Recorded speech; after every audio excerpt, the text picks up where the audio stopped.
تعرف إن الوجع الحقيقي مش إنك بتفشل في حاجة صعبة، الوجع إنك عارف كويس أوي المفتاح اللي هيخليك تنجح وسايبه على الأرض وما بتمدش إيدك تاخده. بتوعد نفسك مليون مرة إنك هتبدأ بكرة أو كمان ساعة، وفجأة بتلاقي اليوم خلص وإنت لسه بتجري من مهمة مصيرية ورا تفاهات ملهاش أي معنى زي تصفح السوشيال ميديا أو نوم مش في وقته. الإحساس ده بالذات هو اللي بيدمر الروح وبيخليك تفقد الثقة في كلامك مع نفسك وتشوف كل فرصك بتطير.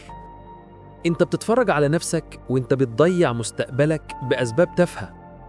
ده بالظبط اللي بنسميه البلوك بتاع التسويف، واحنا داخلين المعركة دي دلوقتي عشان ننهي عليه للأبد، علشان حياتك متوقفة على الضربة دي. التسويف مش مجرد تأجيل بسيط، التسويف ده حرامي بيسرق منك حياتك اللي جاية كلها. انت بتسرق هدوء بالك اللي المفروض تحس بيه بعد ما تنجز المهمة الصعبة، وبتسرق النجاح والأمان المادي اللي بتحلم بيه. واللي أسوأ من ده إنك بتفضل عايش طول الوقت في فيلم هندي من تأنيب الضمير، صوت داخلي حاد ما بيرحمش، بيخليك تبص لنفسك على إنك شخص ضعيف أو مش قد كلمته. بتوصل لمرحلة إنك ما بقتش مصدق وعودك لنفسك. لازم نفهم إن التسويف ده عامل زي المرض اللي بيشل إرادتك بالكامل وبيوقف أي قرار ممكن يخليك أقوى. عشان كده ما ينفعش نتعامل معاه على إنه كسل عادي، دي حرب نفسية مصيرية لازم تكسبها. الكسل اللي بتحس بيه ده نادراً ما يكون المشكلة الأساسية، غالباً بيكون مجرد وش أو قناع لمرض نفسي. المشكلة الحقيقية بتكون إنك خايف من اللي هيحصل بعد كده، يا إما إنك خايف من الفشل فمخك بيقنعك ريح دلوقتي عشان ما تتوجعش نفسياً لما تفشل وتتكسر، أو وده الأخطر إنك خايف من النجاح فدماغك بتقولك ما تنجحش عشان ما تلبسش في مسؤوليات جديدة وضغط أكبر. التسويف بكل بساطة هو وسيلة هروب من الوجع أو الخوف. لو فضلت مخدوع وما فهمتش إن الخوف هو السلاح اللي بيخليك ما تتحركش، عمرك ما هتعرف تطلع بخطة هجوم مضاد قوية وتسيطر على الوضع. الوقت اللي بتضيعه في التأجيل ده هو وقتك اللي المفروض تكون بتستخدمه في الإنجاز. التسويف بيخليك تبص للمهمة الصعبة دي على إنها حاجة ضخمة ومستحيلة، لدرجة إنها بتتحول في دماغك لوحش ما ينفعش تخلصه. ممكن تقعد ساعة كاملة بتفكر في ضرورة إنهاء شغلانة هياخد منك ربع ساعة بس. مخك بيصرف كل طاقته في مقاومة الشغل بدل ما يصرفها في إنهاء الشغل نفسه. عشان كده لازم نغير طريقة تفكيرنا.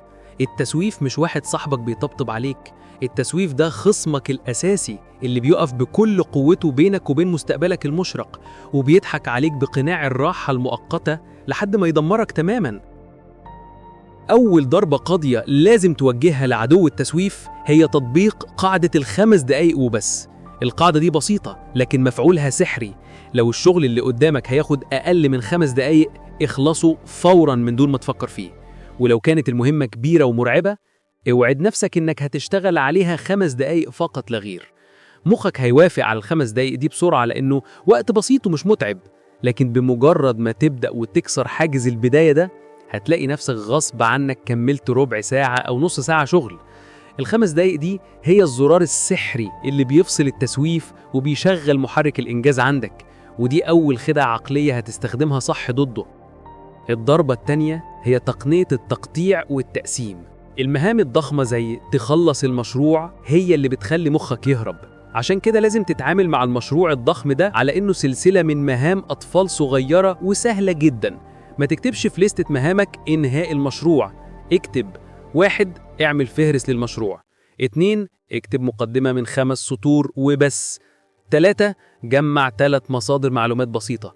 بالتقسيم ده كل خطوة بتكون سهلة ومضمونة الإنجاز، وكل خطوة بتعملها بتديك إحساس سريع بالانتصار، وهذا الإحساس هو البنزين اللي بيطرد التسويف وبيخليك تكمل بمنتهى النشاط والتركيز. المقاتل الحقيقي بيعرف قيمة الترتيب والتنظيم في أي معركة. لازم تخلق لنفسك بيئة شغل نظيفة وواضحة جدا وملتزمة. ده معناه إنك لازم تحدد مكان وزمان محددين وثابتين للشغل اللي بتسوف فيه. ما تقولش هذاكر النهاردة، قول هذاكر النهاردة من 8 ل 9 مساء على مكتبي بس. لما بتحدد الزمان والمكان بدقة كده انت بتلغي أي حجة لمخك ممكن تخليه يقولك مش عارف أبدأ منين. الوضوح ده بيشغل محرك الإرادة وبيخلي عقلك يلتزم بالقوة، وكأنك بتديله خريطة واضحة لمكان الكنز اللي لازم يوصله. ولأن التسويف عدو ماكر وبيستنى أي فرصة عشان يشتتك، لازم تستخدم سلاح تحديد وقت التركيز النهائي. استخدم تقنية زي 25 دقيقة تركيز، تقنية بومودورو.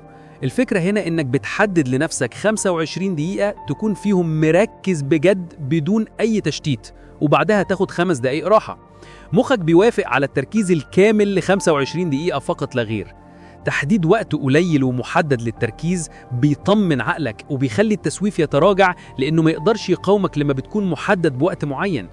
التزامك بال25 دقيقة دي هو انتصارك العقلي على التشتيت اللي بيحبه عدوك. الضربة القاضية الخامسة هي قانون أقرف شغلانة أولاً. المقاتل الشجاع بيواجه العدو الأقوى في البداية عشان يرتاح طول المعركة. المهمة اللي بتسوف فيها هي غالباً المهمة اللي ما بتحبهاش أو بتخاف منها. قرر إنك هتبدأ يومك بأقرف شغلانة، وهي المهمة اللي بتخليك تتلكك طول اليوم. لما بتخلص أصعب حاجة في أول ساعة من اليوم، أنت بتدي لمخك إشارة قوية جدا بالانتصار والسيطرة، وده بيخلي باقي شغل اليوم سهل وممتع ومريح. الإحساس بالانتصار المبكر ده هو أحسن جرعة تحفيز ممكن تديها لنفسك عشان تكمل بقية اليوم بقوة وحماس. لازم تعمل لنفسك نظام مكافآت سريع ومضمون. مخ الإنسان متصمم إنه بيدور على اللذة السريعة، والتسويف بيغريك بالراحة دلوقتي. عشان تقاوم الإغراء ده لازم تربط الإنجاز بلذة سريعة برضه.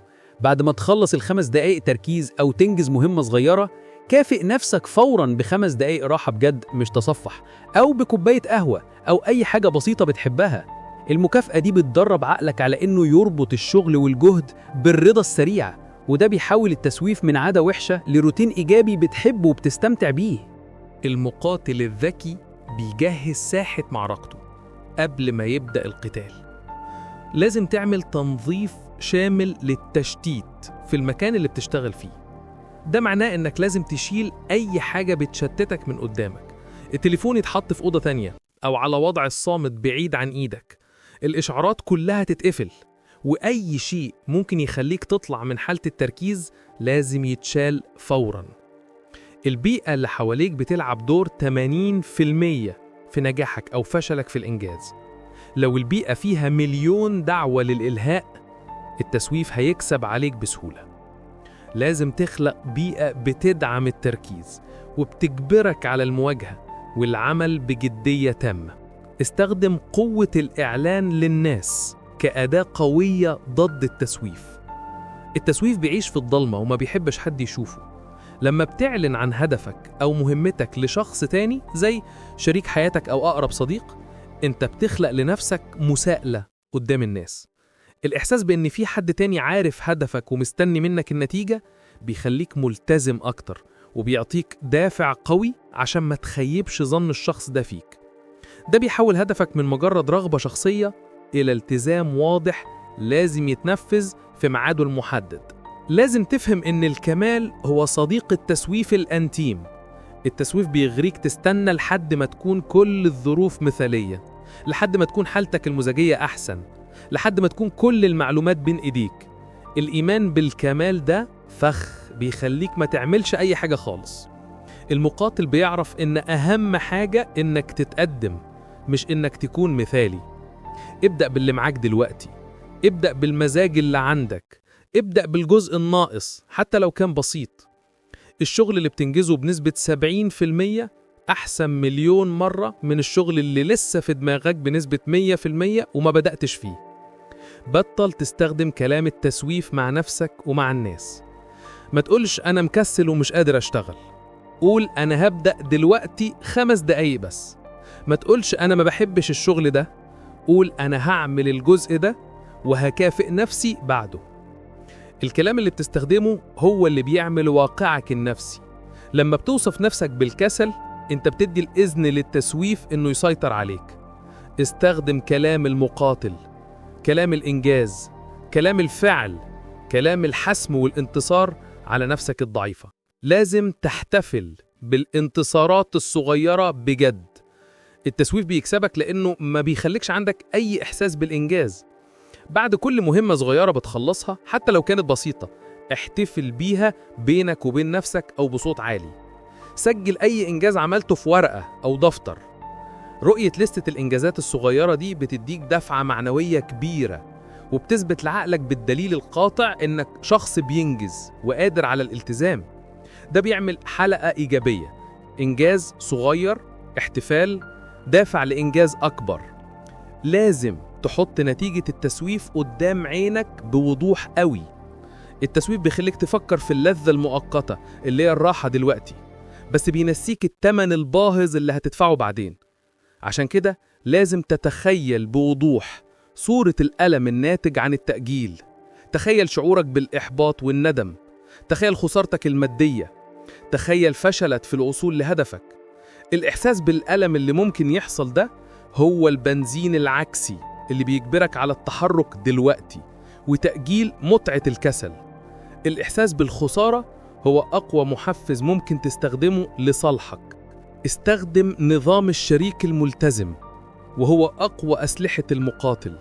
اختار صديق أو شريك يكون ملتزم بجد، واطلب منه إنكم تتكلموا مع بعض يومياً في ميعاد محدد عشان تقولوا لبعض إيه اللي خلصتوه وإيه اللي لسه. مجرد إحساسك إنك هتواجه حد وهتقول له ما عملتش حاجة هو كفيل إنه يخليك تشتغل وتحارب التسويف بكل قوتك. المساءلة دي بينك وبين شريكك بتخلي التزامك يتضاعف، وبتخليك تتغلب على مبررات التسويف بسهولة، لأنك مش عايز شكلك يكون ضعيف قدام حد تاني. الضربة الثامنة والأخيرة هي تغيير تعريف في البداية عندك. البداية مش إنك تشتغل 10 ساعات متواصلة. البداية هي مجرد حركة جسدية صغيرة. البداية إنك تفتح ملف الشغل على الكمبيوتر. البداية إنك تلبس هدوم الشغل. البداية إنك تمسك القلم. ما تستناش الإحساس بالرغبة في العمل عشان تبدأ. الإحساس ده بيجي بعد ما تبدأ الحركة. الشغل بيولد رغبة في شغل أكتر. ابدأ بالحركة الجسدية الميكانيكية البسيطة، والإرادة هتتبعها لوحدها وبسهولة. يا بطل، انت ما بقيتش جاهل بعد الرسالة دي. التسويف دلوقتي عدو واضح قدامك، وعارفين كل نقطة ضعف فيه. لو بتحس انك مقاتل حقيقي، فمعركتك الأولى والأهم هي معركة أول 5 دقايق دي بالظبط. ما تستسلمش للراحة المؤقتة اللي هتدفع تمنها سنوات من الندم. انت تستاهل النجاح، تستاهل راحة البال، وتستاهل انك تحقق كل الأهداف اللي بتحلم بيها. ما تخليش التسويف يسرق منك أيامك وأحلامك. ابذل الجهد دلوقتي عشان تعرف تعيش مرتاح وراضي بكرة. الزتونة بتاعت ملف المقاتل ده هي إن الشغل مش بيستنى الإلهام. الإلهام هو اللي بيجي بعد الشغل على طول. ما تستناش الحافز يجيلك، انت اللي بتصنعه بال5 دقايق اللي هتبدأ بيهم دلوقتي.